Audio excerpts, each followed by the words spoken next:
Let's go to the hotline and let's go to the big country to talk a little bit of 3A football with the head coach of the Colorado City Wolves. We're joined by Coach Dan Gainey. Coach, how are you? Hey, doing good. How are things in beautiful Colorado City?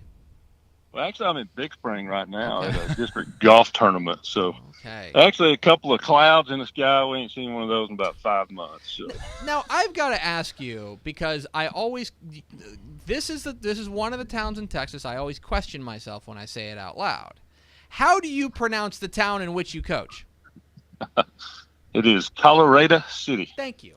There you go. Because I will say that to friends, and they will give me the kind of side eye and say, "Do you know how to read, sir?" But yeah, I'm glad that I got it from the source, and who would know better than you? Yeah, Colorado. Okay, that's You good. know, if you get hooked on phonics, you're in trouble. But Yeah, there you go. It's pronounced exactly like it's spelled. Yeah. If anything, that state up north's got it wrong. Yeah. So, Yeah, Coach, I wanna ask you a little bit about last year, and obviously a fantastic year for you guys, going 11-2, a breakout year for your Wolves. I want to go back though to your first win of the year. You guys beat Crane in an 8-2 slugfest, and afterwards, our friend Eric Blum at OAVarsity.com caught up with you at the Odessa American, and you had some words that were basically like, yeah, we got to win, but it wasn't pretty. In the end, now looking back on where that ended up getting you guys, do you feel like that was an important game for you? well, and you don't know how dangerously close it was to being 3-2. It was. We we missed one field goal and had another blocked and created a turnover, and then I don't know. We had like 10 first downs in the fourth quarter. And I don't think we had won the whole game prior to that. We just kept dropping the ball on the ground. So, we went to a new offense this year, and I don't think our kids were just overly comfortable with it at that point. But that, after that fourth quarter, I feel like we kind of turned the corner at that point. So, and I don't know that I answered your question because I've really tried to forget that experience altogether.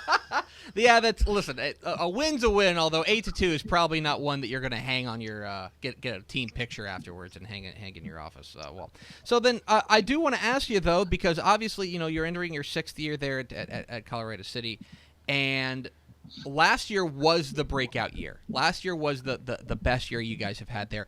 What was the difference? What was it that made last year so successful for you guys? Yeah, that's a really good question right there.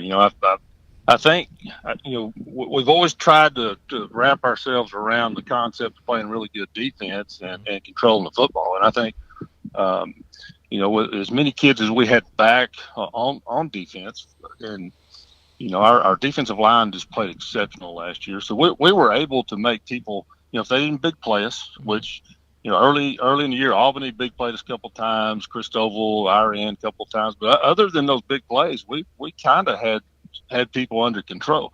From that point on, until we ran into Canadian last game, it was they're on a different level. But I think making people earn what they got, and us controlling the ball as well as we did, just made life pretty easy. And the kids were probably the biggest part of that because they were accepted our coaching and the decisions we made, and we weren't going to play a game that we're looking for Madden-like stats. We were just going to play keep away and keep the score down and the clock moving, and it all worked out well. Another thing that you mentioned, you guys went to the new offense, and it's kind of one of those pistol flex offenses. A lot of moving parts. Did you feel like you saw that offense grow and the kids get more comfortable with it with each passing game?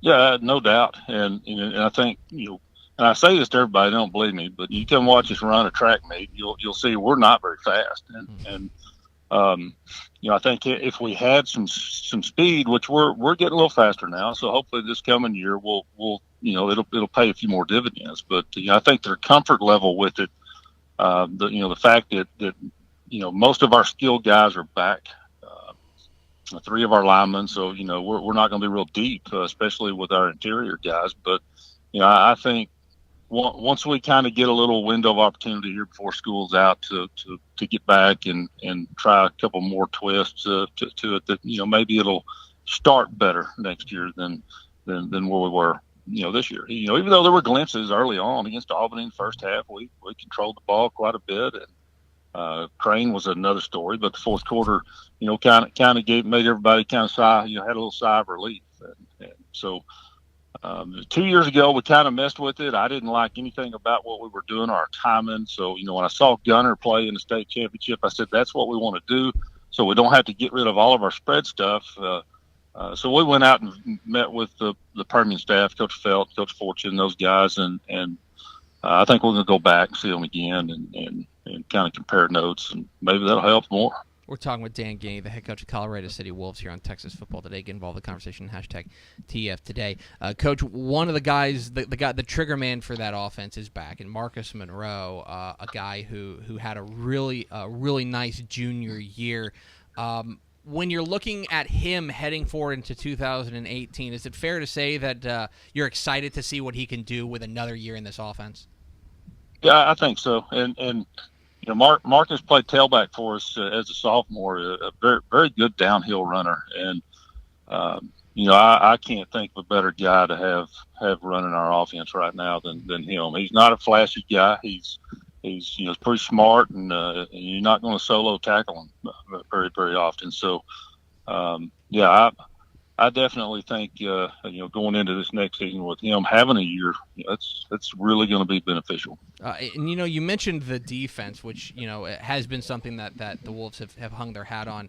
It traditionally, and last year you guys were exceptional, giving up just over 10 points per game, and really most of those came in 2 games against 2 teams that ended up being pretty darn good in Albany and Canadian.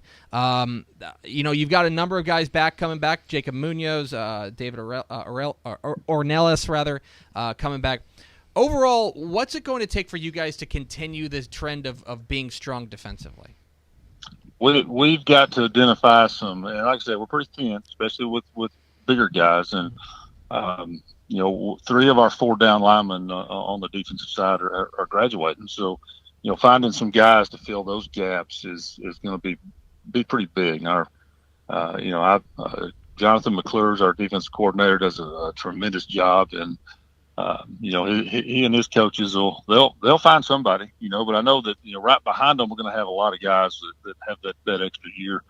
And I think our level of play should be faster. We're just going to give up a little body mass inside. And, with most of the teams we play, trying to spread it out or whatever, it's not necessarily that big a deal, but, we'll figure out a way. I've got faith in them. And Coach, Realignment has come and gone, and it's a bit of a mixed bag for you guys. On the positive side of the ledger, you guys are back with pretty much your entire district. You're losing a couple of teams, but ultimately a district that you won last year. A lot of familiar faces, and then on the other side of the ledger, you are adding Abernathy, which. Okay, that's not exactly wasn't very nice. Not exactly who you'd like to be seeing. Overall, when you take a look at what you're seeing at District 3, 2, or 2-3A Division 2, from your perspective, what do you see? But from our district, yeah. Like you just use the word familiar. So with of course Stanton and Kahoma and us, we've been linked together forever. Our kids know each other well, and with Roosevelt and Idalou the last 2 years, we feel like we've got a pretty good handle on what's going on there. Although you never know about Idalou. Anytime Idalou's on your schedule, you're concerned because they're going to be well coached and they're going to have some really good athletes running around. But my good old friend Daryl Daly's coming in, and Daryl's got a pretty good ball club there in Abernathy, and obviously his son is a big part of that. And I've known Daryl a long time, great man, good family. I'm excited to see his kid doing so well. He's a good boy, and as long as he just has one bad night next year, I'm all right with it. That's fair. I feel like that's a fair ask. And Coach, speaking of family, I know you're busy. I want you to get back to that golf tournament. But speaking of family, your name is well known around Colorado City. Of course, your legendary late father, Hollis Gainey. I just want to know if you still get known as Hollis's kid. It's been a long time since someone said that's Hollis's boy. I kind of miss it. So, Yeah. Of course. And he retired from the Lubbock schools and moved back to Sea City. You can always say that. That'll save you from pronouncing things wrong. Sea But City. so he was around watching his grandsons come through school and play, and it was just a neat experience. And I hadn't heard that in a while, but that's all right. Of course, my two oldest boys are coaching for me now, so we just So now it's pretty neat family stuff there, and we got some ex-players on our staff too. So it's nice to have people want to hang around and be part of something that they grew up with. Well, there's a lot of reason to hang around now. A lot of wins coming down for the Colorado City Wolves. Coach Dan Gainey. Coach, appreciate your time. Congratulations on a fantastic 2017. Best luck in the offseason and at this golf tournament in Big Spring. Yeah, whatever. whatever. But now, hey, thank you guys, and y'all come out to Colorado City and see us. Let's do it. We'll do it. Appreciate it, Coach. Hey, you bet. There he goes. Dan Gainey, head coach of the Colorado City Wolves, the Sea City Wolves. Yeah, whatever. golf turn. Look, that was great. That was great. He's one of my new favorites. Oh my gosh, good. Sea City. That's easy, right? Because you can't get in trouble if it's just Sea City. Yeah, keeping you out of the bear trap there. For those who don't know, Hollis Gainey was a world record track star at one point at the University of Texas. He was he had the Southwest Conference record in the 100 for a long time. Man after my own heart right there. Yeah, sure. Golf tournament, that's fine. You guys come out to Sea City, see us, something like that. We appreciate you taking helping out.